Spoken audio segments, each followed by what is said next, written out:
If you are getting no audio output from your LG NanoCell 4K TV and the speakers have low volume and won't play any sound, then I'll show you some simple steps you need to go through to get any audio issues fixed on your webOS Smart TV. First, we'll simply check if your TV is muted or not.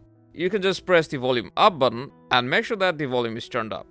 Also, if you have any external speakers connected, you also need to check the volume on that speaker. Now, even after switching the sound output to TV speakers, if your TV is still not playing any sound, then we will go through some sound settings. So let's open settings, from there go to all settings, then sound and advanced settings. If your TV is playing low volume, or if one side of the TV is not working, then make sure that the balance is set to 0. You can also apply these settings to all the inputs altogether, and you can also try resetting all the sound settings. So if you have any issues because of wrongly adjusted settings, it will get fixed. So we'll select reset and press yes. And for those of you who have connected a speaker through the digital output of your TV, you can just go down and check the digital sound output. Make sure that it's set to PCM. And if you're using a TV box, also go to the settings and make sure the digital sound output is set to PCM as well. Now hopefully your TV speakers should play sound, but if you're still facing issues, then the next thing we'll do is cold boot our TV. Just turn off your TV, and then you need to keep the power cable unplugged for about 10 minutes.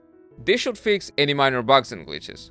Plug the cable back in and turn on your TV and the issues should be fixed. And your TV should play sound without any problem. If you're still facing sound issues while using an app, then try using a different app to make sure that it's not a specific app that's causing this issue. If that's the case, check the in-app settings and make sure that the sound is turned on. Or you can simply delete the app and install it back. Unfortunately, for some of you, if the issue still persists, then what we can do is reset our TV to factory default. This will erase all the apps that's on your TV and you have to set it up again. So if you're up for it, open settings, then go to all settings. From there, go to General, scroll down to System, and then at the bottom, select Reset to Initial Settings. Then if you want to proceed, after the reset and setting up your TV, if your TV is still not playing any sound, then it's probably a hardware issue, and you need to send your TV in for repairs. So that's how you troubleshoot audio issues on your LG Smart TV. Let us know how it went, and I'll see you in the next one.